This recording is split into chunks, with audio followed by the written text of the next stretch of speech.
Hello दोस्तों, स्वागत है आप सभी का आपके अपने इस यूट्यूब चैनल पे। दोस्तों आज हम बात करेंगे सीएचओ स्पेशल गोल्डन की पॉइंट्स के बारे में। आज का वीडियो उन सभी दोस्तों के लिए बहुत ही ज़्यादा इंपॉर्टेंट होने वाला है जो सीएचओ की प्रिपरेशन कर रहे हैं। आप किसी भी स्टेट से बिलोंग करते हो, अगर आप सीएचओ की तैयारी कर रहे हो तो आप इस वीडियो को कंप्लीट जरूर देखिएगा, स्किप बिल्कुल भी ना कीजिएगा। दोस्तों इसमें जितने भी गोल्डन की पॉइंट्स आपको बताए जाते हैं सारे के सारे आपको अच्छे से याद कर लेने हैं। चलिए बिना टाइम वेस्ट के स्टार्ट करते हैं अपने गोल्डन की पॉइंट्स। दोस्तों एक चीज़ मैं आपको फिर से क्लियर कर देता हूँ, अगर आपने अभी तक हमारे टेलीग्राम ग्रुप को ज्वाइन नहीं किया है तो आप सबसे पहले टेलीग्राम पे जाएं और वहाँ पे सर्च के बटन पे क्लिक करके आप नर्सिंग चैलेंजर्स वहाँ पे सर्च कीजिएगा।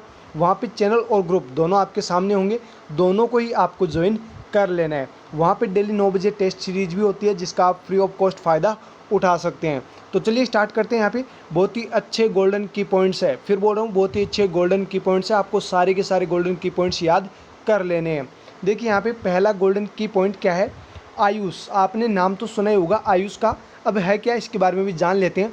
आयुष एक प्रकार का अल्टरनेट मेडिसिन सिस्टम होता है जिसका फुल फॉर्म आपको पता होना चाहिए। सबसे पहले तो आपको ये पता होना चाहिए कि आयुष होता क्या है। कभी कभार पूछ लिया जाता है कि वाई का मतलब क्या है आयुष के अंदर, एस का मतलब क्या है, एच का मतलब क्या है, ए का मतलब क्या है। इस प्रकार से आपको एक वर्ड का मीनिंग भी कभी कभार पूछ लिया जाता है। तो देखिए यहाँ पे आयुष का मतलब क्या होता है, आयुर्वेदा, योगा एंड नेचुरोपैथी, यूनानी, सिद्धा एंड होम्योपैथी। तो ये क्या है, आयुष का पूरा नाम है। आयुर्वेदा, योगा एंड नेचुरोपैथी, यूनानी, सिद्धा एंड होम्योपैथी, ये 5 इसके अंदर आते हैं आयुष के अंदर। ओके आगे देखिए, Ayush word originated in NRHM. जो एनआरएचएम है उसने जो आयुष वर्ड है वो ओरिजिनेट किया था। यहाँ पे नेक्स्ट देखिए, launched in 9 November 2014 by the department of Ayush under the ministry of health and family welfare. जो आयुष का डिपार्टमेंट है उसके जो ministry of health and family welfare है उसने लॉन्च किया था आयुष को। कब? 9 नवंबर 2014 को। जो आपको यहाँ से क्वेश्चंस पूछे जाएंगे वो क्या पूछे जाएंगे, एक तो आपको पूछा जा सकता है कि आयुष कब लॉन्च हुआ था, और दूसरा आपको पूछा जा सकता है कि आयुष के अंदर यू का मतलब क्या है, वाई का मतलब क्या है, एस का मतलब क्या है। इस प्रकार से आपको क्वेश्चंस यहाँ से पूछे जाएंगे। नेक्स्ट देखिए, होम्योपैथी। होम्योपैथी जो है वो जर्मनी ओरिजिन है, मतलब जर्मन से इसका उद्भव हुआ है। नेक्स्ट यहाँ पे फादर ऑफ होम्योपैथी। अगर आपको पूछे कि होम्योपैथी के फादर कौन है तो आपको बताना है सैमुअल हैनमान। हैनमान यहाँ पे कुछ इसी प्रकार से नाम होते हैं। अगर इंडिया का होता तो यहाँ पे नाम होता हनुमान, लेकिन ये कुछ फॉरेनर नाम है तो यहाँ पे ऐसे ही नाम उसके होते हैं। नेक्स्ट देखिए यहाँ पे हाईएस्ट आयुष डॉक्टर। जो आयुष डॉक्टर है वो सबसे ज़्यादा कहाँ पर है, अपने इंडिया के अंदर सबसे ज़्यादा आयुष डॉक्टर कहाँ पे है, तो आपको आंसर में क्या करना है, महाराष्ट्र। अगर आपको पूछे कि सबसे कम आयुष डॉक्टर कौन से स्टेट में है तो आपको आंसर क्या करना है, नागालैंड। ओके नेक्स्ट देखिए, हेल्थ। हेल्थ की डेफिनेशन दी गई है और किसके द्वारा दी गई है ये भी आपको ध्यान रखना है क्योंकि ये 2-3 बार पूछा जा चुका है। Health is a state of complete physical, mental and social wellbeing, not merrily absence of disease. वैसे हेल्थ की डेफिनेशन आप सभी को आती होगी, नहीं आती है तो कोई बात नहीं, आप पढ़ लीजिए। यहाँ पे आपको पूछा जा सकता है कि हेल्थ की डेफिनेशन दी जा सकती है और पूछे जा सकते हैं ये किसकी डेफिनेशन है। जैसे यही डेफिनेशन है एज इट इज़। आपको हेल्थ वर्ड ना देके यहाँ पे एक प्रकार से लाइन आपको दी जाएगी, सिंगल लाइन आपको दी जाएगी और वहाँ पे 4 ऑप्शन दिए जाएंगे, हेल्थ, इलनेस, डिजीज एंड कुछ भी आपको ऑल ऑफ दी अबव, इस प्रकार से आपको ऑप्शंस मिलेंगे। तो वहाँ पे आपको आंसर में क्या करना होगा, हेल्थ। हेल्थ क्या है, एक प्रकार की फिजिकल, मेंटल, सोशल वेलबींग की कंडीशन है। किसी भी प्रकार की कोई भी डिजीज कंडीशन नहीं होनी चाहिए, वो पर्सन होता है हेल्दी। अब ये जो डेफिनेशन है वो किसने दी थी, WHO ने। आपको पूछा जा सकता है कि ये जो WHO की हेल्थ की डेफिनेशन है, ये डेफिनेशन आपको देखे आपको पूछा जा सकता है कि हेल्थ की डेफिनेशन ये किसने दी थी, तो आपको आंसर क्या करना है, WHO ने। 2004 के अंदर ये डेफिनेशन दी गई थी। नेक्स्ट देखिए, health and new concept. Health and new concept, अब इसके अंदर क्या है, health also induced social and economic productive life. Health क्या है, सोशल और इकोनॉमिकल प्रोडक्टिव लाइफ होती है। हेल्थ सोसाइटी में भी आप बिलोंग करते हैं सोसाइटी से, और इकोनॉमिकली अगर आप वीकर है तो आपकी हेल्थ को आप मेंटेन नहीं कर सकते हैं। तो सोशली और इकोनॉमिकली दोनों ही प्रकार से क्या होती है, हेल्थ वेल या मेंटेन रख सकते हैं। ये जो डेफिनेशन दी गई थी, हेल्थ एड न्यू कंसेप्ट जो दिया गया था वो 2014 के अंदर दिया गया था। ये भी आपको ध्यान रखना है, जो हेल्थ एड न्यू कंसेप्ट है इसका मतलब तो यही है, और ये 2014 में दिया गया था। नेक्स्ट देखिए, डिजीज़ की डेफिनेशन भी कभी कभार पूछ ली जाती है कि डिजीज़ की डेफिनेशन आपको दी जाती है और ऑप्शंस में आपको 4 ऑप्शन दिए जाते हैं। देखिए डिजीज़ होती क्या है? Actual change in body parts and function and imbalance in internal and external environment. देखिए डिजीज़ का मतलब क्या है? बॉडी जो पार्ट्स है उसमें एक्चुअल चेंजेस होना, जो भी अपने बॉडी के पार्ट्स होते हैं चाहे कहीं पर भी बॉडी में एक्चुअल चेंज होना क्या है? डिजीज़ है। अब होते क्या हैं? देखिए एक्चुअल चेंजेज आपके बॉडी पार्ट्स के अंदर हो रहा है, साथ में जो फंक्शंस नॉर्मली आप कर पा रहे हैं वो भी अब नहीं कर पा रहे हैं, क्योंकि कुछ ना कुछ आपकी बॉडी के ऑर्गन्स के अंदर क्या हुआ है? चेंजेज हुआ है। And internal and external environment के अंदर क्या हो जाना? इनबैलेंस हो जाना। अगर इंटरनल और एक्सटर्नल एनवायरनमेंट के अंदर किसी प्रकार का इनबैलेंस होता है तो उसकी वजह से भी पर्सन क्या होते हैं? डिजीज कॉज हो जाती है, मतलब बीमार हो जाते हैं। आप सभी ने सुना होगा कि मौसम जब भी चेंज होता है तो बहुत बार लोग जो है बीमार होते रहते हैं। तो वो क्या होता है? इंटरनल और एक्सटर्नल एनवायरनमेंट के चेंज होने की वजह से भी जो डिजीज है वो कॉज होती है। ओके, नेक्स्ट देखिए इलनेस। क्या है इलनेस? इलनेस है सब्जेक्टिव फीलिंग ऑफ बीइंग इल। ये क्या होती है? ये इलनेस की ही एक सब्जेक्टिव फीलिंग होती है, जिसे क्या बोलते हैं? इलनेस बोलते हैं। इसे एक प्रकार से बोले तो ये पर्सनल व्यू होता है। ये भी आपको ध्यान रखना है, ये क्या है? पर्सनल व्यू होता है। Next sickness. सिकनेस क्या है? ऑब्जेक्टिव फीलिंग ऑफ बीइंग इल। इल तो है और उसकी जो फीलिंग हो रही है वो क्या है? ऑब्जेक्टिव फीलिंग है। इसे बोलते हैं सोसाइटी व्यू। इसे बोलते हैं सोसाइटी व्यू। सॉरी इलनेस जो है वो क्या है? पर्सनल व्यू है। मतलब अपने आप को ऐसे समझ रहा है कि मैं आज बीमार हूँ और वो है नहीं, लेकिन वो फिर भी क्या हो जाता है? बीमार हो जाता है। वो क्या है? इलनेस है। सिकनेस क्या है? वो बीमार है, मतलब बीमार नहीं है, मतलब वो बीमार तो नहीं है लेकिन सोसाइटी के व्यू से वो क्या है? बीमार है। मतलब लोगों से जो ताने मारते रहते हैं तो उसकी वजह से वो परेशान होकर अपने आप को ऐसे समझता है कि हाँ हो सकता है कि मेरे को इस प्रकार की कोई बीमारी हो रखी है। लोगों ने कह दिया तेरे को ये है, तेरे को ये है, तेरे को ये है ना। इस प्रकार से लोग ताने मारते रहते हैं, तो वैसे जो बीमार होते हैं उन्हें बोलते हैं सिकनेस। ओके, नेक्स्ट देखिए फर्स्ट डिजीज़ डेवलपमेंट थ्योरी। जो फर्स्ट डिजीज़ डेवलपमेंट थ्योरी है उसका नाम आपको पूछा जा सकता है कि कौन सी है? First disease development theory. तो आपको आंसर क्या करना है? जैरम थ्योरी। आपको ये भी पूछा जा सकता है कि जैम थ्योरी किसने डिफाइन की थी या किसने डिस्क्राइब की थी? तो आपको आंसर क्या करना है? Louis Pasteur. लुइस पास्चर ने जैम थ्योरी के बारे में बताया था और ये एम्स में भी क्वेश्चन पूछा हुआ क्वेश्चन है, ये एम्स में भी पूछा जा चुका है। तो दोस्तों आपको याद रखना है, अच्छे से ध्यान से पढ़ना है। नेक्स्ट देखिए आइसबर्ग फिनोमिना। आप सभी ने पढ़ा होगा आइसबर्ग फिनोमिना तो अच्छे से। आपने एक जो टाइटैनिक फिल्म आपने देखी होगी, टाइटैनिक जिसने फिल्म देखी है उसको पता है। वहाँ पे समुद्र के अंदर क्या होता है? एक बर्फ़ का होता है, पहाड़ होता है, जिससे टाइटैनिक जहाज़ क्या हो जाती है? वहाँ से टकरा जाती है। उसके बाद टाइटैनिक में जो भी सवारी थे वो सारे के सारे मर जाते हैं, कुछ लोग बच जाते हैं जो तानाशाही होते हैं वहाँ पे, मतलब जो अच्छे घराने के होते हैं उनको तो बचा लिया जाता है, बाकी के मर जाते हैं। उसी प्रकार से आइसबर्ग फिनोमिना दिया गया है। आइसबर्ग फिनोमिना के अंदर उसी प्रकार से समझाया गया है, नीचे भी कुछ पार्ट होता है, मतलब अगर चट्टान होगा पानी के अंदर तो सीधी सी बात है नीचे भी होगा उसका पार्ट और ऊपर भी होगा। तो यहाँ पे देखिए क्या क्या होती है, यहाँ से एम्स में भी क्वेश्चन पूछे जाते हैं। देखिए जो टिप ऑफ होता है, यहाँ पे देखिए ये है टिप, है ना, ये क्या है?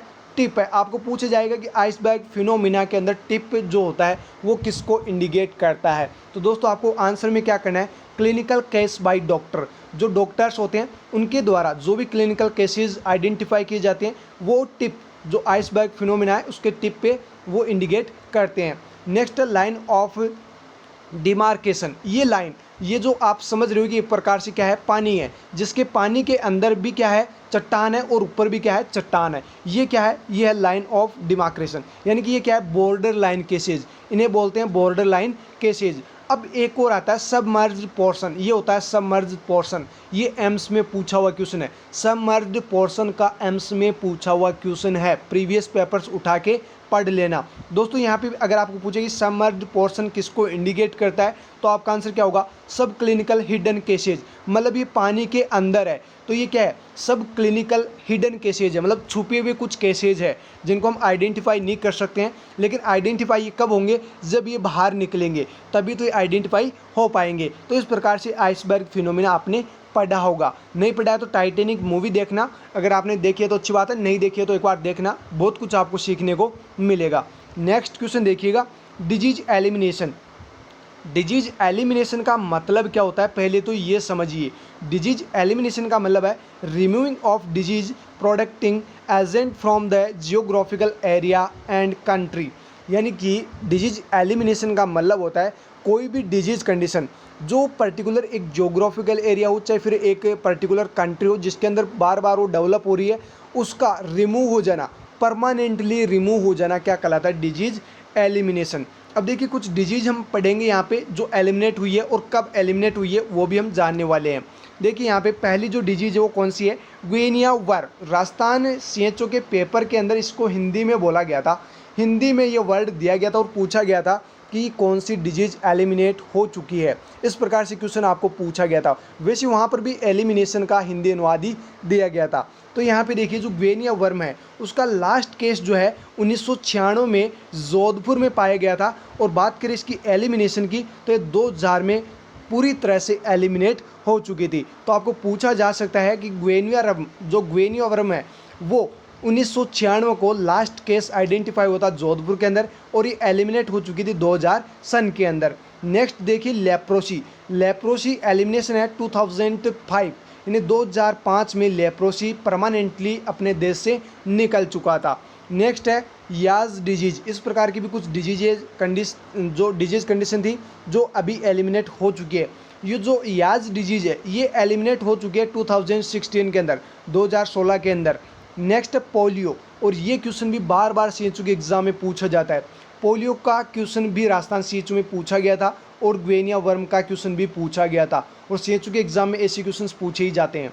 देखिए जो पोलियो है वो 2014 में एलिमिनेट हो चुका है और WHO ने इसे सर्टिफाई किया था 2016 के अंदर, यानी कि 2014 के अंदर पोलियो पूरी तरह से अपने देश से बाहर हो चुका है, मतलब रिमूव हो चुका है। और ये WHO ने कब सर्टिफाई किया था, वो किया था 2016 के अंदर। तो ये दोनों ही पॉइंट आपको याद कर लेने हैं। नेक्स्ट देखिए डिजीज इराडिकेशन। एक होता है डिजीज एलिमिनेशन जिसका मतलब आपने समझ ही लिया है। अब डिजीज इराडिकेशन क्या है इसके बारे में भी समझ लेते हैं, क्योंकि यहाँ से भी बार बार एग्जाम में क्वेश्चन पूछे जाते हैं। डिजीज इराडिकेशन का मतलब होता है complete removal of micro organism from whole world. देखिए डिजीज एलिमिनेशन की बात करें तो वो पर्टिकुलर जियोग्राफिकल एरिया हो सकता है या फिर एक पर्टिकुलर कंट्री हो सकती है जिससे किसी भी डिजीज़ का मतलब रिमूव हो जाना, है ना। यहाँ पे है डिजीज इराडिकेशन। डिजीज इराडिकेशन का मतलब कोई भी माइक्रो ऑर्गेनिज्म है, कोई भी माइक्रो ऑर्गेनिज्म हो सकता है जो डिजीज कंडीशंस प्रोड्यूस करता है, उसका कंप्लीटली ऑल ओवर वर्ल्ड से रिमूव हो जाना, कंप्लीटली रिमूव हो जाना क्या कहलाता है, डिजीज इराडिकेशन। ओके, ध्यान रखना, आपको डेफिनेशन दोनों की अलग अलग ध्यान रखना है। अब देखिए इरेडिकेशन से भी कुछ क्वेश्चंस पूछे जाते हैं और यहाँ पे बताए भी गए हैं। सबसे पहले स्मॉल पॉक्स का लास्ट केस इंडिया के अंदर बिहार में 1975 के अंदर आइडेंटिफाई हुआ था। दोस्तों वेरी वेरी इंपॉर्टेंट क्वेश्चन यहाँ से बनता है, यहाँ से पूछा भी जाता है कि स्मॉल पॉक्स का लास्ट केस कब फाइंड आउट हुआ था और कहाँ पर हुआ था। आपको इस प्रकार से क्वेश्चन पूछा जा सकता है। तो आपको सन भी दी जाएगी और स्टेट का नाम भी दिया जाएगा। तो आपको करेक्ट आंसर क्या करना होगा वहाँ पे 1975 और बिहार, तो ध्यान रखना आपको। नेक्स्ट देखिए इंडिया इराडिकेशन। देखिए ये इराडिकेशन का ही वर्ड है, तो इंडिया से स्मॉल पॉक्स कब इराडिकेट हुआ था, तो ये आपको बताना है 23 अप्रैल 1977 को। 1977 को स्मॉल पॉक्स यहाँ से इंडिया से इराडिकेट हो चुका था। Next last case in world, आपको पूछा जा सकता है कि ऑल ओवर वर्ल्ड के अंदर स्मॉल पॉक्स का लास्ट केस कब मिला था, तो आपको आंसर करना है 1978 में। अब अगर आपको पूछे कि ऑल ओवर वर्ल्ड से स्मॉल पॉक्स कब इरेडिकेट हुआ था, तो आपको आंसर में क्या करना है, मई 1980, मई 1980 में मतलब कंप्लीट पूरी तरह से स्मॉल पॉक्स पूरे ऑल ओवर वर्ल्ड से इरेडिकेट हो चुका था। नेक्स्ट देखिए पोलियो वायरस की बात हो रही और सेकंड टाइप की बात हो रही है। मैंने आपको प्रीवियस सीएचओ के जो एग्जाम्स हुए हैं उसके अंदर मैंने आपको बताया था type first, type second and type third, मैंने तीनों ही आपको बताए थे। अगर आपने पढ़ा है, आपने उस वीडियो को देखा है तो आपको पता होगा। यहाँ पे देखिए बात हो रही है टाइप सेकंड की। जो पोलियो वायरस सेकंड टाइप का जो होता है वो कब इरेडिकेट हुआ था इंडिया से, वो तो 2015 के अंदर इरेडिकेट हो चुका था। ओके, ऑल ओवर वर्ल्ड की बात हो रही है, यहाँ पे इंडिया की बात नहीं हो रही, ऑल ओवर वर्ल्ड की बात हो रही है। तो 2015 के अंदर पोलियो वायरस जो सेकंड टाइप है वो इरेडिकेट हो चुका था। नेक्स्ट देखिए वैक्सीन टर्म जो है वो लुइस पास्चर ने जो साइंटिस्ट है लुइस पास्चर, उन्होंने डिफाइन किया था वैक्सीन टर्म के बारे में, या इन्होंने बताया था वैक्सीन के बारे में। नेक्स्ट है वैक्सीनेशन टर्म, जो वैक्सीनेशन वर्ड है वो दिया था एडवर्ड जेनर ने। नेक्स्ट देखिए, first vaccine developed smallpox in 1796 by Edward Jenner. दोस्तों एम्स नॉरसेट 2020, एम्स नॉरसेट 2020 का जिन्होंने पेपर दिया है उनको पूछ लेना, ये क्वेश्चन पूछा गया था। जो फर्स्ट वैक्सीन है वो सबसे पहले कौन सी वैक्सीन बनी थी, तो आपको आंसर में क्या करना है, स्मॉल पॉक्स की वैक्सीन बनी थी। कब बनी थी, 1796 के अंदर। आपको पूछे कि कौन से वो साइंटिस्ट थे जिन्होंने स्मॉल पॉक्स की वैक्सीन बनाई है, तो आपको आंसर क्या करना है, एडवर्ड जेनर, एडवर्ड जेनर। और ये क्वेश्चन एम्स नॉरसेट में 2020 में पूछा हुआ क्वेश्चन है, और ये सीएचओ में भी पूछा जाता है, तो आपको ध्यान रखना है। नेक्स्ट देखिए, लाइव एटीन्यूएटेड वैक्सीन। अब बात करते हैं लाइव एटीन्यूएटेड वैक्सीन कौन कौन सी है, अच्छे से देखना, अच्छे से याद करना। आपको ये तो याद रखना ही रखना है कि लाइव कौन सी होती है, किल्ड कौन सी होती है, टॉक्सॉइड कौन सी होती है, सारी अभी बताई जाएगी आपको। सबसे पहले देखिए, लाइव एटीन्यूएटेड वैक्सीन, बैक्टीरिया और वायरस आर लाइव। ये जो वैक्सीन होती है वो कैसे बनाई जाती है, चाहे बैक्टीरिया हो चाहे वायरस हो, वो क्या होते हैं, लाइव होते हैं, वो बिल्कुल जीवित होते हैं, उनसे बनाई जाने वाली वैक्सीन होती है लाइव एटीन्यूएटेड वैक्सीन। तो देखिए यहाँ पे ट्रिक आपको बताई जा रही है। ट्रिक क्या है, बॉय लव द क्राइम। जो लड़के होते हैं वो क्राइम को बहुत ज़्यादा पसंद करते हैं, बहुत ज़्यादा प्यार करते हैं। अब हालांकि करते तो नहीं है, लेकिन एज ए ट्रिक आपको याद करना है। ओके, यहाँ पे देखिए, बॉय लव द क्राइम, तो देखिए BOY, boy love the crime, love the ये दोनों एक ही वर्ड है, क्राइम का यहाँ पे CRIM, और ई यहाँ पे क्या है, साइलेंट है। इस प्रकार से मतलब ये एक प्रकार की ट्रिक है, बॉय लव द क्राइम। तो देखिए यहाँ पे क्या है इसका मतलब, B का मतलब है BCG, O का मतलब है OPV, Y मतलब है येलो फीवर, और लव द L का मतलब यहाँ पे लाइव टाइफॉइड। लाइव टाइफॉइड जो ओरली दी जाती है, टाइफॉइड यानी TY21A, इस प्रकार की स्ट्रेन से बनाई जाती है, तो ये भी आपको ध्यान रखना है। Next C means chicken pox, R means rubella, next I means influenza, M means measles and mumps. ये जो वैक्सीन होती है वो क्या होती है, लाइव एटीन्यूएटेड वैक्सीन होती है। अब चलिए बात करते हैं किल्ड वैक्सीन के बारे में। देखिए यहाँ पे जो किल्ड वैक्सीन है उसके बारे में देखते हैं आगे। यहाँ पे एक और रह गई है जो ई है, ई साइलेंट नहीं है, ई का मतलब यहाँ पे है एंडेमिक टाइफस। एंडेमिक टाइफस भी क्या है, लाइव एटीन्यूएटेड वैक्सीन है। ओके, नेक्स्ट देखिए यहाँ पे किल्ड वैक्सीन। किल्ड वैक्सीन भी क्या होती है, कोई भी बैक्टीरिया या वायरस जो मरे हुए होते हैं, मतलब मारने के बाद जो भी बैक्टीरिया होते हैं, जो भी वायरस होते हैं, उनको सबसे पहले किल किया जाता है, उसके बाद ये वैक्सीन बनाई जाती है। देखिए इसकी भी ट्रिक है, जापान की खीर। यहाँ पे कौन सी खीर है, जापान की खीर है। जापान की खीर का मतलब यहाँ पे देखिए, जापान मतलब जापानीज एनसीफेलाइटिस, KI की का मतलब किल्ड इन्फ्लुएंजा वैक्सीन। नेक्स्ट के का मतलब केसिनोर फॉरेस्ट डिजीज की वैक्सीन भी आती है, ये भी कैसी होती है, ये होती है किल्ड वैक्सीन। नेक्स्ट H मतलब हेपेटाइटिस B, I मतलब IPV एंड R मतलब रेबीज, तो ये क्या है, किल्ड वैक्सीन है, ये किल्ड वैक्सीन है। IPV के बारे में आपने सुना होगा और OPV के बारे में भी आपने सुना होगा। OPV IPV, OPV होती है ओरली जो दी जाती है और ये लाइव होती है, लेकिन IPV जो होती है वो IM दी जाती है और ये किल्ड वैक्सीन होती है, तो आपको ये भी ध्यान रखना है। नेक्स्ट देखिए टॉक्सॉइड वैक्सीन। अब देखिए टॉक्सॉइड वैक्सीन कैसे बनाई जाती है, प्रिपेयर्ड फ्रॉम बैक्टीरियल टॉक्सिन्स। जो भी बैक्टीरियल टॉक्सिन्स होते हैं उससे बनाई जाती है टॉक्सॉइड वैक्सीन। एग्जांपल्स की बात करें तो DT एंड TT दोनों ही टॉक्सॉइड वैक्सीन है, और ये CHO में एक दो बार पूछी भी जा चुकी है, ये एक दो बार CHO के एग्जाम में पूछी जा चुकी है, तो आपको ध्यान रखना है। नेक्स्ट देखिए सेलुलर फ्रेगमेंट वैक्सीन, ये भी वेरी इंपॉर्टेंट यहाँ पे गोल्डन की पॉइंट है, जो एम्स में भी पूछा जा चुका है। सेलुलर फ्रेगमेंट वैक्सीन का मतलब है vaccine are prepared from bacterial cellular fragment. जो वैक्सीन सेल्यूलर, जो बैक्टीरियल सेलुलर फ्रेगमेंट है उनसे बनाई जाती है वो क्या कहलाती है, सेलुलर फ्रेगमेंट ऑफ वैक्सीन। अब देखिए सेलुलर फ्रेगमेंट का मतलब है सेल वॉल हो सकती है, न्यूक्लियस हो सकता है, प्रोटीन मटेरियल हो सकता है, जो सेल के अंदर प्रेजेंट होते हैं, उनसे जो वैक्सीन बनाई जा रही है वो कौन सी होती है, सेलुलर फ्रेगमेंट वैक्सीन। अब बात करते हैं इसके एग्जाम्पल्स की, तो एग्जाम्पल्स की बात करें तो pneumococcal vaccine and meningococcal vaccine, दोनों वैक्सीन होती है सेलुलर फ्रेगमेंट वैक्सीन। नेक्स्ट देखिए कंबाइंड वैक्सीन। कंबाइंड वैक्सीन का मतलब है मिक्सचर यहाँ पे होता है। एग्जाम्पल की बात करें तो डीपीटी एंड एमएमआर, ये दोनों क्या है, कंबाइंड वैक्सीन है। DPT diphtheria, pertussis and tetanus, and MMR measles, mumps and rubella, तो ये क्या है, कंबाइंड वैक्सीन होती है। नेक्स्ट देखिए इसी के अंदर pentavalent vaccine is a vaccine that contains 5 antigen diphtheria, pertussis, tetanus and hepatitis B and influenza, haemophilus influenza type B.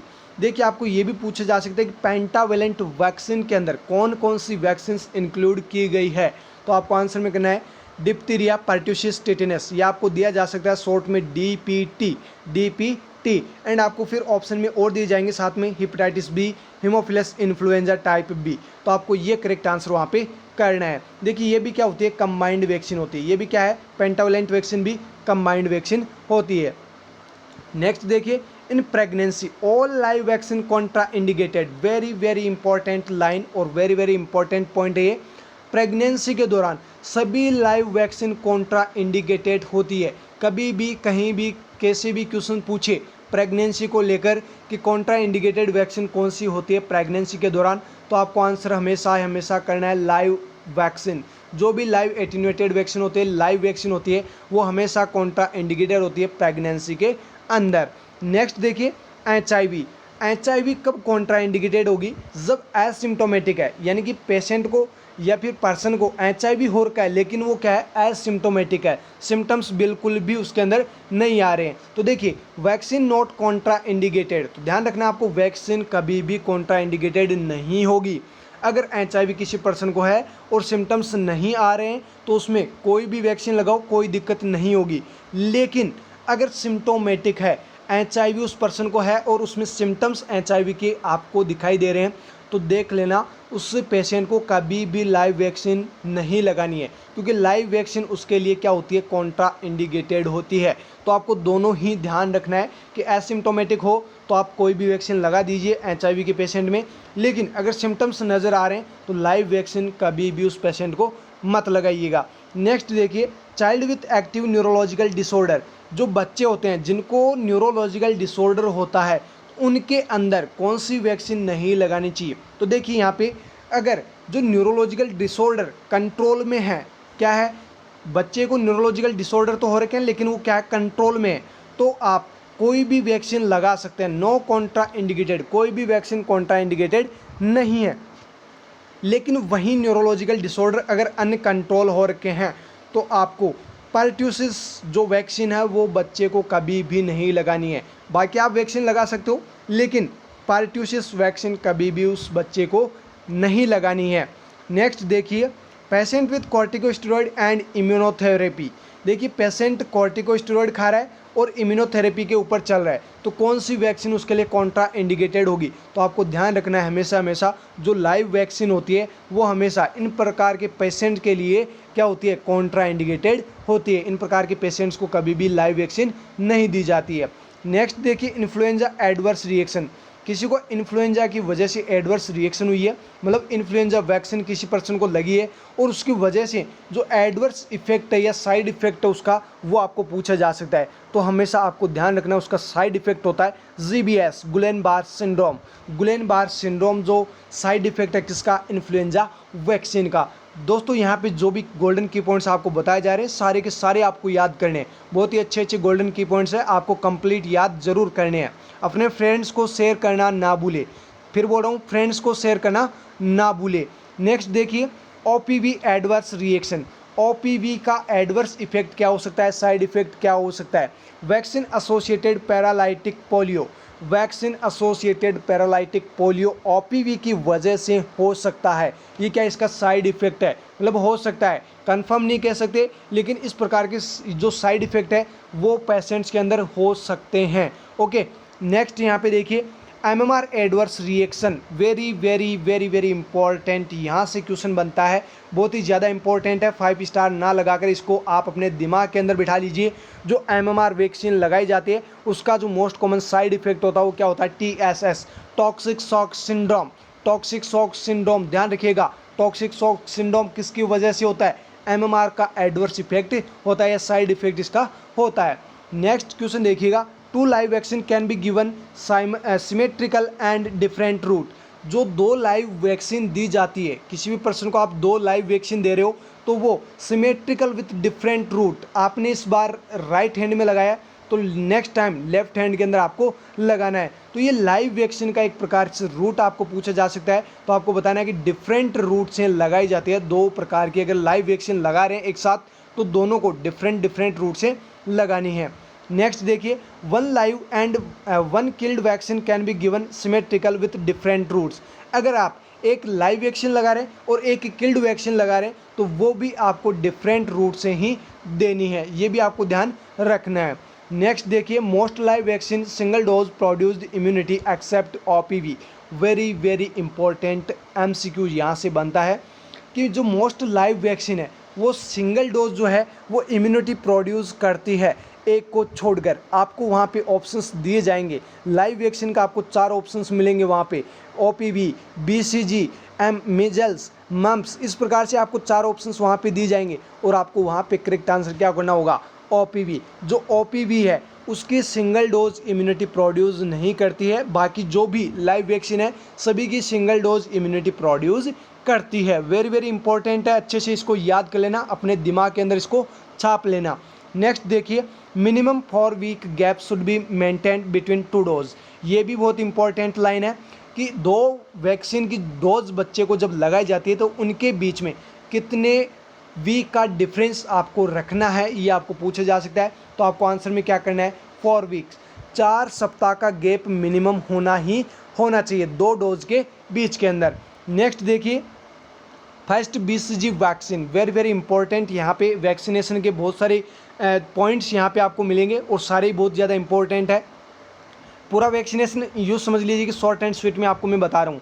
देखिए, जो फर्स्ट BCG वैक्सीन है वो 1921 यानी 1921 को बनाई गई थी और किससे बनी थी, एम बोविस।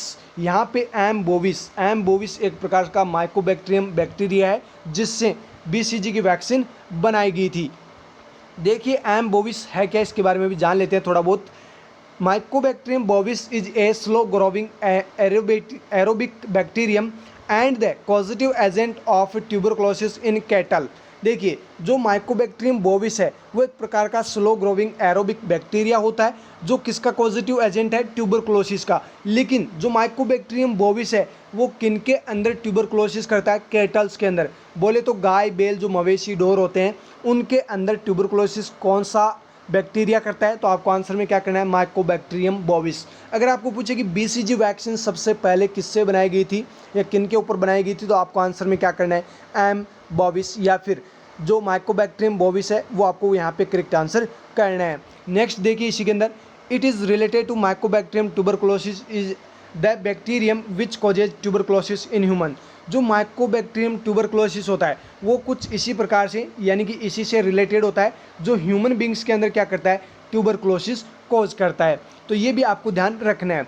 नेक्स्ट देखिए, हु BCG स्ट्रेन यूज, आपको पूछा जा सकता है WHO BCG स्ट्रेन यूज या फिर जो BCG की जो स्ट्रेन यूज की जाती है वो कौन सी स्ट्रेन यूज की जाती है। तो यहाँ पे आपको ऑप्शंस अलग अलग दिए जाएंगे, दानिश 1311, 1312 या 1321, इस प्रकार से आपको मतलब जो लास्ट का डिजिट है वो चेंज करके आपको दिया जाएगा। वहाँ पे आपको करेक्ट आंसर क्या करना होगा, दानिश 1331, 1331, ये इसका क्या है, स्ट्रेन है BCG वैक्सीन का। नेक्स्ट देखिए, बहुत ही इंपॉर्टेंट, ये एम्स में भी बार बार पूछा जा चुका है, CHO में भी बार बार पूछा जाता है कि जो BCG वैक्सीन है वो किस में डाइल्यूट की जाती है। आपको वहाँ पे ऑप्शंस में दिए जाते हैं, purified water, hot water, cold water and NS, इस प्रकार से आपको ऑप्शंस दिए जाते हैं। वहाँ पे आपको आंसर करना है NS। जो नॉर्मल सेलाइन है, हमेशा ध्यान रखना नॉर्मल सेलाइन के अंदर ही BCG की वैक्सीन को डाइल्यूट किया जाता है। नेक्स्ट देखिए, diluted BCG vaccine used with in 4 hours, यानी कि मैंने आपको पहले भी बताया कि जो BCG की वैक्सीन जब डाइल्यूट कर लेते हैं तो उसके बाद 6 घंटे के अंदर अंदर आपको इसको यूज़ करनी होती है। 6 घंटे के बाद कभी भी इसको यूज़ ना करें, 6 घंटे के बाद इसको डिस्कार्ड करनी होती है। तो यहाँ पे 4 घंटे का दे रखा है, 4 से 6 घंटे नॉर्मल इसकी वैल्यू होती है कि 4 घंटे से लेकर 6 घंटे के बीच में डाइल्यूटेड बीसीजी वैक्सीन को काम में लेना ही लेना चाहिए। ओके, नेक्स्ट देखिए, during BCG vaccine used syringe. आपको पूछा जा सकता है कि बीसीजी की वैक्सीन जब लगाते हैं तो कौन से सिरिंज यहाँ पे यूज़ करते हैं, तो आपको आंसर में करना है ट्यूबरकुलिन सिरिंज। जो ट्यूबरकुलिन सिरिंज है वो यूज़ लेते हैं बीसीजी वैक्सीनेशन के दौरान। नेक्स्ट देखिए, बीसीजी वैक्सीन परमानेंट स्कार 8, ये एम्स नॉर्सेट में पूछा गया था कि कौन सी वो वैक्सीन है जो परमानेंट स्कार बना देती है। एम्स नॉर्सेट 2020 में ये क्वेश्चन भी पूछा गया था। तो ऐसा नहीं है कि एम्स में क्वेश्चन पूछे नहीं जाते हैं, यहाँ से इम्यूनाइजेशन से, वैक्सीन से बहुत क्वेश्चंस पूछे जाते हैं हर एक एग्ज़ाम के अंदर। मतलब एक क्वेश्चन तो 100% हर एक एग्ज़ाम में इम्यूनाइजेशन या वैक्सीनेशन से पूछा जाएगा। तो देखिए, जो बीसीजी वैक्सीन है वो परमानेंट स्कार कब बना देती है, 6 से 12 वीक के अंदर। और जो एम्स में क्वेश्चन पूछा गया था वो इस प्रकार से पूछा गया था कि परमानेंट स्कार कौन सी वैक्सीन बना देती है, तो वहाँ पे एमएमआर, डिप्थीरिया, पोलियो और जो मिजल्स है, इस प्रकार से आपको ऑप्शंस वहाँ पे दिए गए थे। लेकिन वहाँ पे जो आपको करेक्ट आंसर करना था वो क्या करना था, बीसीजी। और ये आपको ध्यान भी रखना है, कब करती है, 6 से 12 वीक के ऊपर। ओके, नेक्स्ट देखिए, अमाउंट ऑफ बीसीजी वैक्सीन। ये भी बहुत बार क्वेश्चन पूछा जाता है कि जो बीसीजी के अंदर जो वैक्सीन लगाई जाती है तो वो 8 बर्थ पे कितनी लगाई जाती है, यानी कितनी अमाउंट में लगाई जाती है। तो आपको ध्यान रखना है 0.05 ml हमेशा आपको राइट आंसर करना है। कभी भी 0.5 ml करके ना आए, आपका आंसर गलत हो जाएगा। वहाँ पे ऑप्शंस में आपको दिए जाते हैं 0.5 ml, 0.005 ml, 0.05 ml, इस प्रकार से आपको ऑप्शंस दिए जाते हैं। और यहाँ पे 1 ml भी दे दिया जाता है। तो आप में से कुछ बच्चे यहाँ पे 0.5 के करके आते हैं, कुछ यहाँ पे 0.05 करके आते हैं, कुछ 1 ml, कुछ 0.05। जो 0.05 करके आते हैं उनका आंसर राइट हो जाता है, बाकी के सारे गलत हो जाते हैं। तो आपको गलत आंसर बिल्कुल भी नहीं करना है, आपको ध्यान रखना है 8 बर्थ पे 0.05 ml बीसीजी की वैक्सीन दी जाती है। अगर एक महीने बाद में और 1 साल तक जो डोज होती है बीसीजी की वो कितनी लगाई जाती है, 0.1 ml। हाँ, अगर आपको पूछे कि 1 महीने बाद में बीसीजी की वैक्सीन किसी बच्चे को दी जा रही है तो कितनी डोज उसको दी जाएगी, कितनी अमाउंट में बीसीजी की वैक्सीन दी जाएगी, तो आपको फिर आंसर करना होगा 0.1 ml। नेक्स्ट देखिए, रूट ऑफ बीसीजी का रूट भी पूछा जा चुका है ईएसआईसी, आरआरबी जैसी बड़ी एग्जाम्स के अंदर। तो देखिए, जो बीसीजी का रूट है वो क्या होता है, इंट्राडर्मल। जो लेफ्ट डेल्टोइड एरिया होता है वो मोस्ट कॉमनली यहाँ पे यूज लिया जाता है और ये इंट्राडर्मली दी जाती है। नेक्स्ट देखिए, बीसीजी वैक्सीन कॉम्प्लिकेशन। आपको पूछा जा सकता है कि बीसीजी वैक्सीन का कॉम्प्लिकेशन कौन से होते हैं, तो आपको आंसर करना है ulcer formation and lymphadenopathy. Next देखिए, measles vaccine developed embryo chick embryo cells. Very important यहाँ से क्वेश्चन बनता है कि जो मिजल्स वैक्सीन है वो किससे बनाई जाती है, तो आपको आंसर करना है चिक एम्ब्रियो सेल से। अब देखिए, WHO मिजल्स स्ट्रेन यूज्ड, या फिर जो WHO ने मिजल्स की जो स्ट्रेन यूज की है वो कौन सी यूज की है, तो आपको आंसर में करना है एडमोंटस ज़ेग्रेब। ये क्या है, मिजल्स की स्ट्रेन है, जो मिजल्स वैक्सीन है उसकी जो स्ट्रेन है। नेक्स्ट देखिए, जो मिजल्स वैक्सीन है वो किसमें डाइल्यूट की जाती है, measles vaccine diluted distilled water and sterile water. यहाँ पे आप डिस्टल वाटर या फिर स्टेराइल वाटर आप कर सकते हैं, लेकिन बीसीजी के अंदर ये आंसर मत कर देना, नहीं तो आपका आंसर गलत हो जाएगा। जो मिजल्स वैक्सीन है उसको डिस्टल वाटर या फिर स्टेराइल वाटर के अंदर हम डाइल्यूट कर सकते हैं। Diluted measles vaccine used with in 4 to 6 hours, यही आपको ध्यान रखना है। जो बीसीजी वैक्सीन है चाहे फिर मिजल्स वैक्सीन हो, दोनों को ही 4 से 6 घंटे के अंदर काम में लेनी चाहिए। बात करें इसकी अमाउंट की तो 0.5 ml, ये भी 0.5 ml वैक्सीन की अमाउंट यहाँ पे दी जाती है। बीसीजी में 0.05 और मिजल्स में 0.5 ml। नेक्स्ट बात करें मिजल्स की डोज की, अभी पूछा गया था पंजाब CHO में भी पूछा गया था कि डोज के बारे में कि कितनी डोज दी जाती है, वो मैं आपको बताऊंगा कौन सा पूछा गया था। लेकिन यहाँ पे देखिए, मिजल्स की जो डोज दी जाती है वो कितनी दी जाती है, 2 डोज दी जाती है। कब दी जाती है, पहली 9 मंथ और दूसरी 16 to 24th मंथ। यहाँ पे देखिए, 9वें महीने पे पहली डोज मिजल्स की दी जाती है, उसके बाद 16 से 24 महीने के ऊपर दूसरी डोज दी जाती है। इस प्रकार से मिजल्स की 2 डोज यहाँ पे दी जाती है। नेक्स्ट देखिए, मिजल्स का रूट आपको पूछा जाएगा और ये पूछा भी जा चुका है, कई बार ये क्वेश्चन पूछा जा चुका है। मिजल्स का रूट होता है सबक्यूटेनियस। कौन सा होता है, सबक्यूटेनियस। जो राइट अपर आर्म है उसके सबक्यूटेनियसली ये जो वैक्सीन है वो एडमिनिस्टर की जाती है। Measles vaccine protecting life long, very important यहाँ से क्वेश्चन बनता है। कौन सी वो वैक्सीन है जो लाइफ लॉन्ग प्रोटेक्ट करती है? तो वो आपको आंसर करना है मिजल्स वैक्सीन। मिजल्स वैक्सीन जो है वो लाइफ लॉन्ग प्रोटेक्ट करती है। और ये मैंने आपको बता दिया कि मिजल्स वैक्सीन की वजह से जो कॉम्प्लिकेशन अराइज होते हैं वो होते हैं TSS, टॉक्सिक शॉक सिंड्रोम। या कॉम्प्लिकेशन बोल सकते हो या फिर आप बोल सकते हो कि साइड इफेक्ट। ओके, नेक्स्ट देखिए DPT vaccine. It is present liquid from not store in freezer. ये लिक्विड फॉर्म में प्रेजेंट होती है, इसको कभी भी फ्रीजर नहीं किया जाता है। नेक्स्ट देखिए DPT अमाउंट की बात करें तो 0.5 ml इसकी भी अमाउंट सेम होती है। नेक्स्ट बात करें DPT रूट का, तो इंट्रामस्कुलर दी जाती है यानी कि IM रूट से दी जाती है।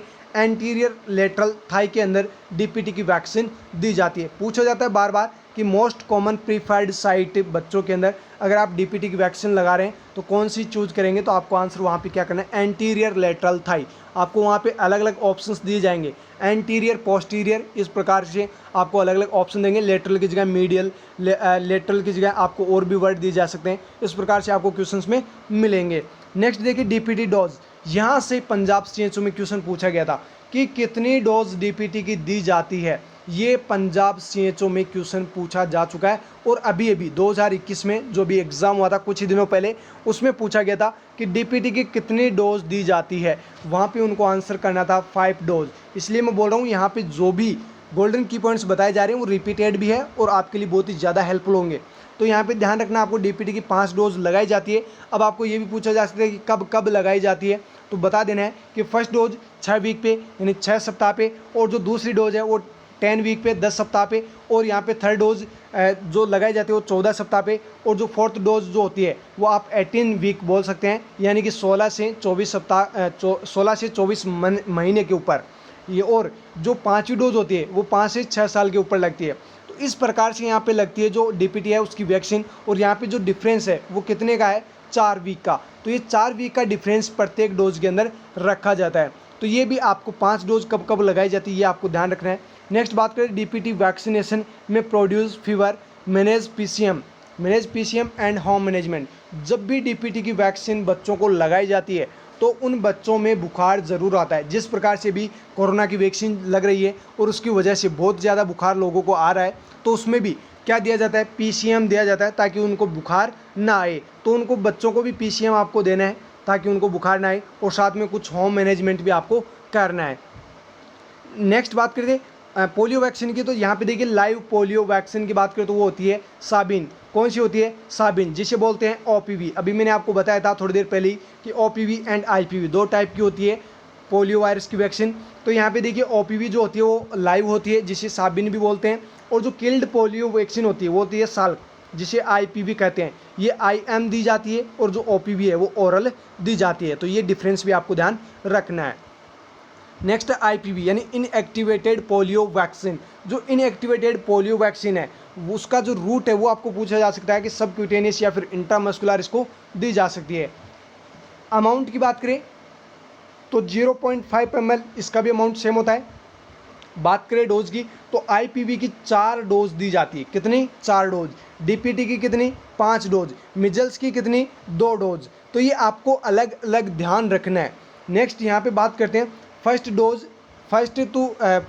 3 डोज 1 मंथ इंटरवल। जो पहली 3 डोज दी जाती है IPV की वो 1 महीने के इंटरवल से दी जाती है, और जो फोर्थ डोज होती है वो आफ्टर 6 मंथ, जो लास्ट डोज होती है फोर्थ, वो 6 महीने के अंतराल से दी जाती है। तो इस प्रकार से यहाँ पे आपको ये भी ध्यान रखना है कि आप कभी भी स्टार्ट करो IPV, उसके एक महीने से, मतलब 1 महीना जैसे कंप्लीट हुआ उसके बाद फिर से वैक्सीनेशन करना है, उसके जस्ट बाद फिर से वैक्सीनेशन करना है। इस प्रकार से आपको 3 महीने तक यहाँ पे IPV देनी है, और जो चौथी आपको IPV देनी है वो 6 महीने के अंतराल से देनी है। तीसरी जो आपने IPV दी है उसके 6 महीने होने के बाद ही देनी है। नेक्स्ट यहाँ पे देखिए FIPV का मतलब होता है फ्रैक्शनल IPV।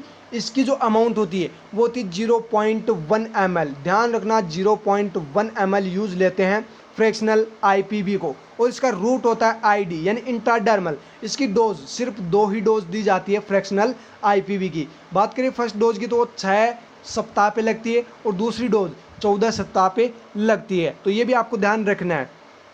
बात करें OPV की तो OPV की यहाँ पे 2 ड्रॉप्स यानी कि 0.1 ml 0.1 ml डोज बच्चों को दी जाती है। बात करें इसकी डोज की तो OPV की भी 5 डोज होती है। OPV की अलग डोज है, ध्यान रखिएगा। FIV की भी अलग डोज है, मतलब 5 डोज जो है वो OPV की दी जाती है। जो FIV है उसकी 2 डोज दी जाती है और 4 डोज दी जाती है सिंगल जो IPV है उसकी। तो ये भी आपको अच्छे से ध्यान रखना है। अब देखिए जो OPV की 5 डोज देते हैं वो कब कब देते हैं।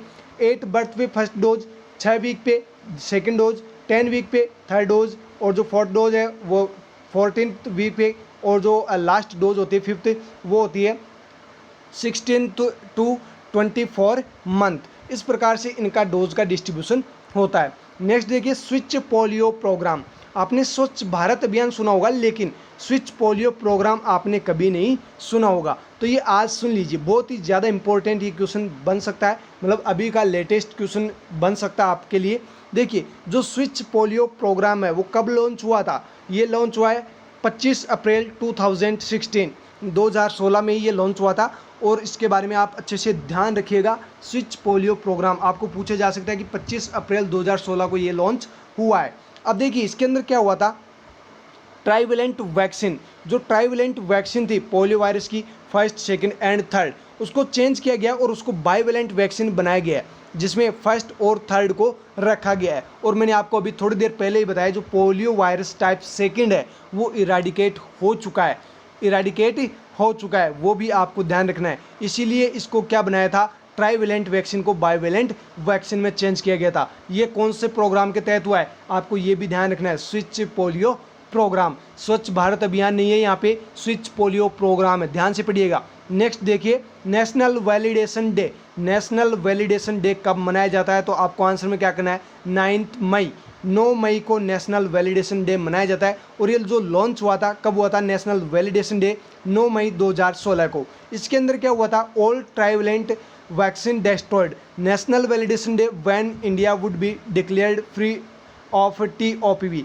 जो ट्राइवेलेंट OPV है उसको जब ऑल ओवर इंडिया में नेशनल वैलिडेशन डे के दौरान इसको क्या कर दिया था, डिक्लेयर कर दिया था, मतलब TOPV को फ्री कर दिया था, मतलब ऑल ओवर वर्ल्ड से ये रिमूव हो चुका था। तो उसी दिन जो ट्राइवेलेंट वैक्सीन है उसको डिस्ट्रॉय किया गया था, उसी दिन, किसी दिन जब नेशनल वैलिडेशन डे सेलिब्रेट किया गया था। आपको ये ध्यान रखना है कि नेशनल वैलिडेशन डे सेलिब्रेशन के दौरान ट्राइवेलेंट वैक्सीन को डिस्ट्रॉय किया गया था।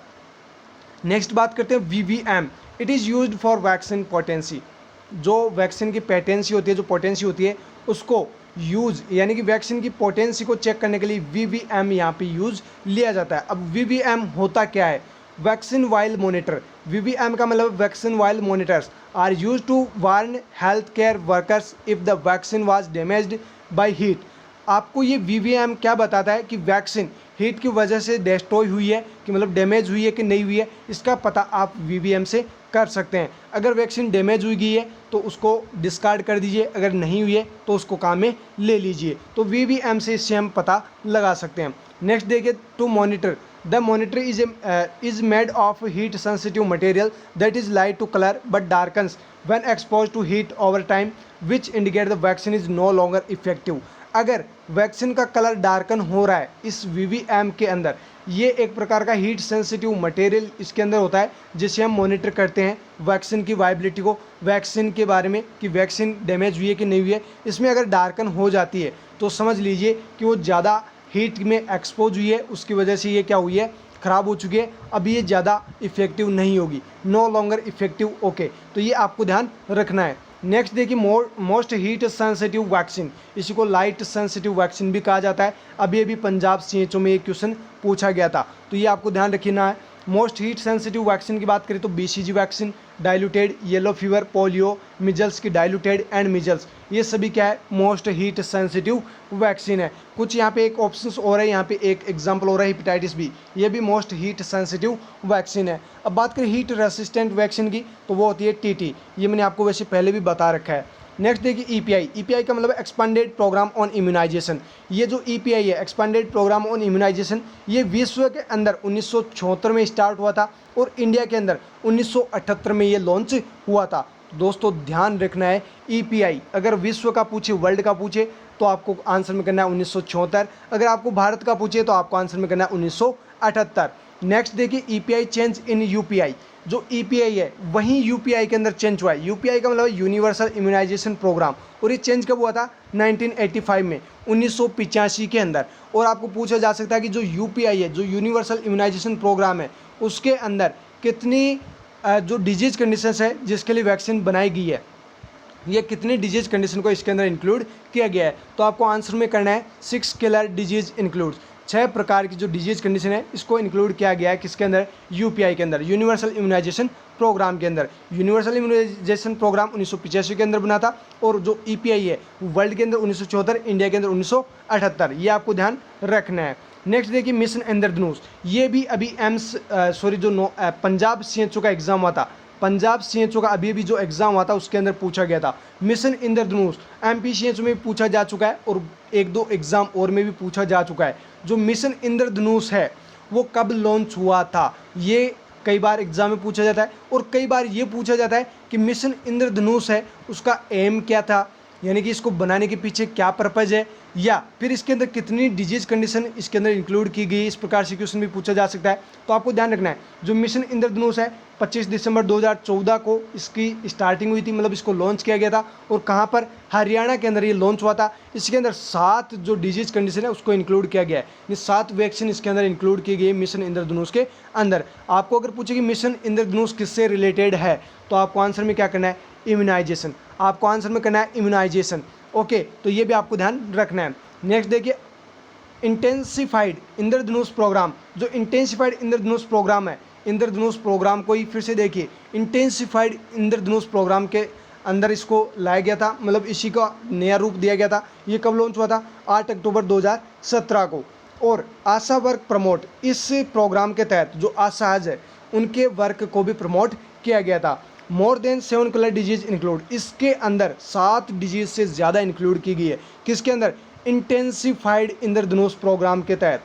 यहाँ जो इंटेंसिफाइड इंद्रधनुष प्रोग्राम है वो 8 अक्टूबर 2017 को लॉन्च हुआ था।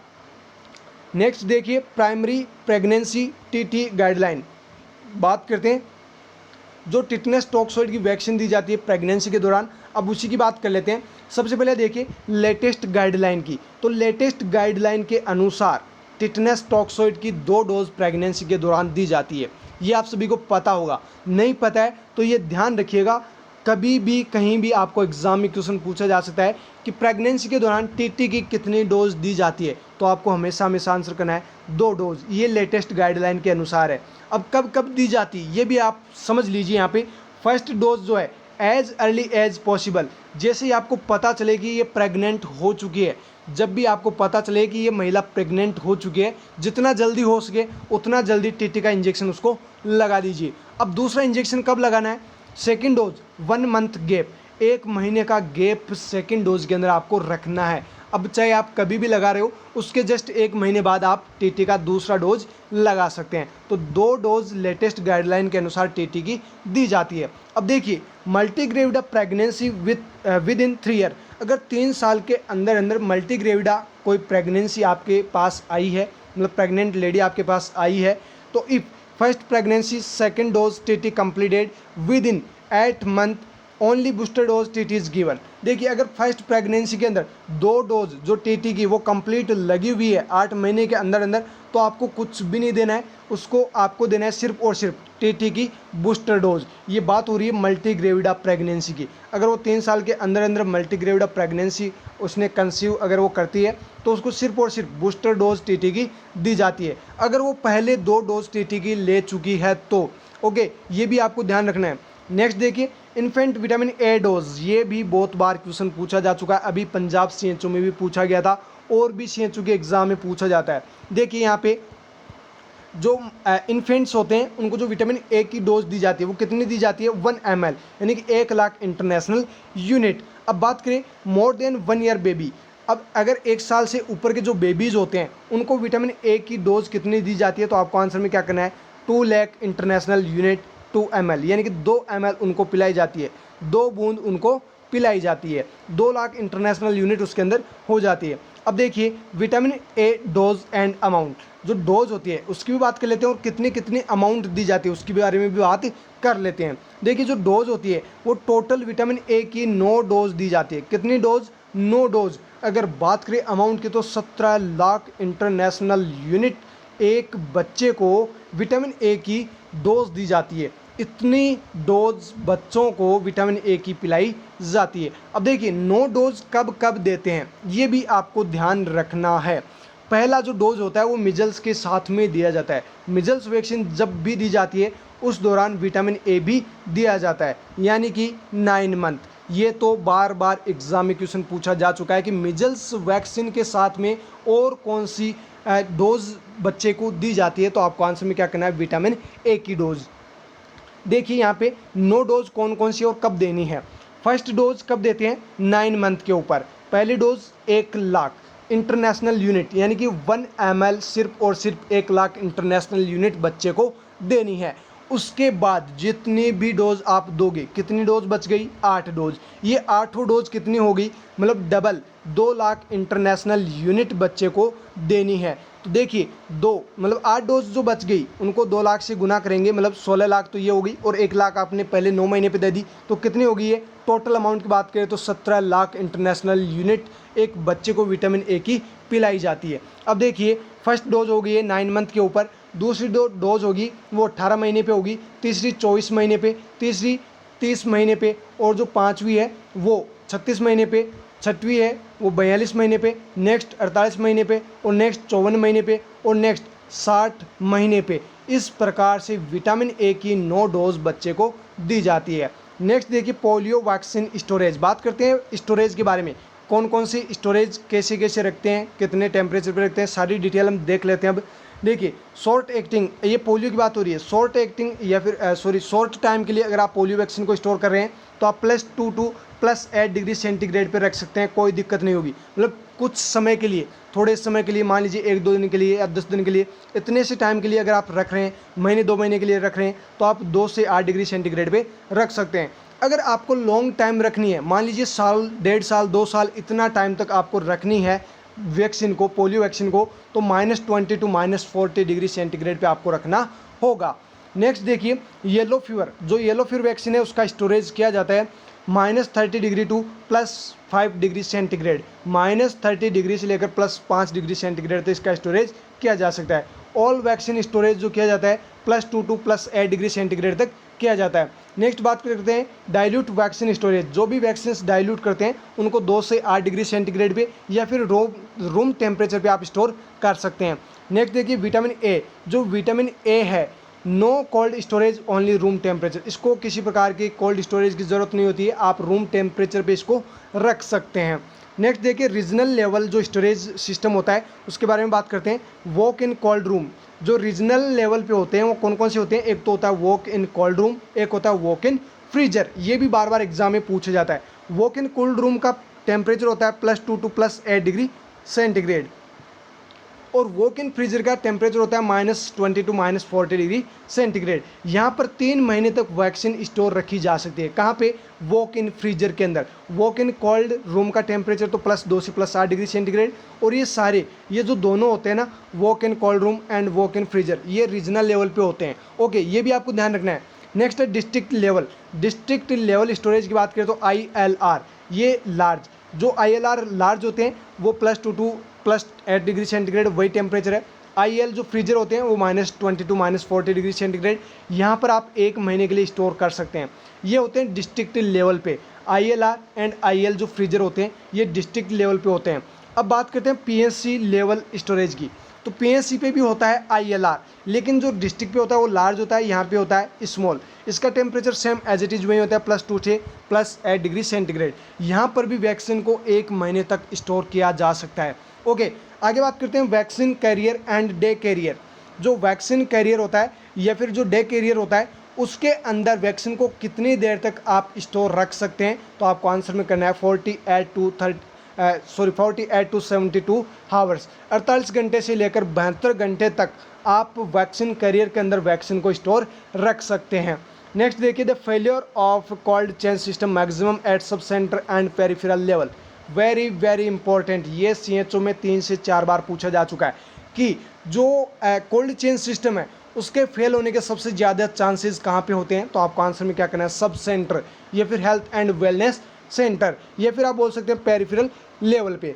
नेक्स्ट देखिए, आइस पैक। जो आइस पैक होते हैं, जो आपने देखे होंगे वैक्सीन कैरियर के अंदर आइस पैक्स डले होते हैं, इस प्रकार से वो आइस पैक्स होते हैं। यहाँ पे इसका वो होता है, मुंह होता है जहाँ से पानी वगैरह डाला जाता है, इसको मतलब जमाया जाता है फ्रिज के अंदर, ये होते हैं आइस पैक्स। इनकी जो कैपेसिटी होती है वो कितनी होती है, वो होती है 320 से लेकर 350 ml की। इनके अंदर इतना वाटर भर सकते हैं और इसको जमा सकते हैं। इनके अंदर वैक्सीन वगैरह रखी जाती है, जो वैक्सीन कैरियर होते हैं उनके अंदर आइस पैक्स रखे जाते हैं। इनकी जो वैक्सीन जो आइस कैरियर की जो आइस पैक की जो कैपेसिटी होती है वो 320 से 350 ml वाटर होती है। नेक्स्ट देखिए, कमेटी। सारी कमेटी हम डिस्कस करेंगे यहाँ पे, दूसरा नाम क्या है और कब बनी थी ये हम शॉर्ट एंड स्वीट में डिस्कस कर लेते हैं। बोर कमेटी 1946, जो बोर कमेटी वो 1946 को बनी थी। इसको हेल्थ सर्वेंट डेवलपमेंट कमेटी के नाम से भी जाना जाता है और इसको और किस नाम से जाना जाता है, 3 मिलियन प्लान या फिर लॉन्ग टर्म प्लान के नाम से भी जाना जाता है। दोस्तों ध्यान रखिएगा, हेल्थ सर्वेंट डेवलपमेंट कमेटी के नाम से भी जाना जाता है। ये क्वेश्चन 3-4 बार पूछा जा चुका है प्रीवियस कम्पिटिटिव एग्जाम्स के अंदर। इसे 3 मिलियन प्लान या फिर लॉन्ग टर्म प्लान भी कहा जाता है। नेक्स्ट देखिए, मुदलियार कमेटी। मुदलियार कमेटी 1962 को बनी थी। इसे हेल्थ सर्वेंट प्लानिंग कमेटी के नाम से जाना जाता है। नेक्स्ट देखिए, चड्डा कमेटी, ये 1963 में बनी थी। इसे और किस नाम से जाना जाता है, also known as the study on necessary arrangements of maintenance phase of national malaria eradication programme. इसके अंदर जो नेशनल मलेरिया इरेडिकेशन प्रोग्राम है उसके मेंटेनेंस की फेज़ के बारे में इसके बारे में बताया गया था। तो ये जो चड्डा कमेटी है इसको इस नाम से भी जाना जाता है। नेक्स्ट देखिए, मुखर्जी कमेटी 65 टू 66 1965 से 1966 के अंदर बनी थी मुखर्जी कमेटी। नेक्स्ट है जंगनवाला कमेटी, ये बनी थी 1967 के अंदर। इसे committee on integration of health service के नाम से भी जाना जाता है। नेक्स्ट है करतार सिंह कमेटी, ये 1973 के अंदर बनी थी। इसे मल्टीपर्पज़ वर्कर कमेटी के नाम से भी जाना जाता है। देखिए, also known as committee on multipurpose worker under family planning, तो इसे मल्टीपर्पज़ वर्कर के नाम से भी जाना जाता है। नेक्स्ट देखिए, श्रीवास्तव कमेटी, ये 1975 के अंदर बनी थी। इसे और किस नाम से जाना जाता है, medical education and support group के नाम से भी जाना जाता है। मतलब जो श्रीवास्तव कमेटी है उसके अंदर मेडिकल एजुकेशन और सपोर्ट ग्रुप के बारे में अच्छे से डिस्क्राइब किया गया है। अब देखिए, लास्ट जो अपना गोल्डन की पॉइंट है वो क्या है, फर्स्ट 5 ईयर प्लान। जो 5 ईयर प्लान है उसको लेकर है। तो देखिए, फर्स्ट जो 5 ईयर प्लान था वो 1951 से 1956 तक चला था, जिसका फोकस किसके ऊपर था, एग्रीकल्चर के ऊपर, मतलब बोले तो कृषि के ऊपर। जो कृषि होती है, जो खेतीबाड़ी होती है, उसके ऊपर सबसे ज़्यादा फोकस था फर्स्ट 5 ईयर प्लान का। तो आपको पूछा जा सकता है कि फर्स्ट 5 ईयर प्लान कब स्टार्ट हुआ था, तो आपको आंसर करना है 1951 टू 1956। नेक्स्ट देखिए, लास्ट 5 ईयर प्लान की बात करें तो 12th है, लेकिन अभी जो करंटली चल रहा है वो 13वां 5 ईयर प्लान चल रहा है। ये 2012 से 2017 के अंदर खत्म हो चुका है। लेकिन बात करें अभी करंटली, इसका जो लास्ट 5 ईयर प्लान था, यानी कि जो 12वां जो 5 ईयर प्लान था, उसका जो फोकस था वो किस पे था, health education and growth and development rate increase. जो ग्रोथ एंड डेवलपमेंट रेट है उसको इंक्रीज करना और जो हेल्थ एजुकेशन है उसको भी इंक्रीज करना। लेकिन बात करें अभी जो करंट में जो 5 ईयर प्लान चल रहा है, यानी कि 13वां जो 5 ईयर प्लान चल रहा है वो चल रहा है 2017 से लेकर 2022 तक का अभी चल रहा है। मतलब 2022 तक चलेगा ये 5 ईयर प्लान। तो ये थे हमारे 50 गोल्डन की पॉइंट्स, यानी कि पॉइंट तो हमारे यहाँ पे देखेंगे तो 50 है, लेकिन हमने बहुत कुछ यहाँ पे पढ़ लिया है। तो दोस्तों आपको अच्छे से याद करने हैं और ये जो PDF है वो आपको हमारे टेलीग्राम ग्रुप के अंदर ही मिल पाएगी और कहीं पर भी नहीं मिलेगी, सिर्फ और सिर्फ आपको हमारे टेलीग्राम ग्रुप के अंदर मिल जाएगी। दोस्तों आप अपने फ्रेंड्स को शेयर करना ना भूलें। अगर आपने चैनल को अभी तक सब्सक्राइब नहीं किया है तो आप चैनल को सब्सक्राइब ज़रूर करिएगा और बेल आइकन बटन को भी प्रेस ज़रूर कर दीजिएगा, ताकि आपको आने वाली हर एक लेटेस्ट वीडियोज़ की अपडेट जल्दी से जल्दी मिलते रहे। फिर मिलेंगे दोस्तों अनक्लैक्स बेस्ड MCQs के साथ, तब तक आप हमारे साथ बने रहिएगा। Thank you so very much.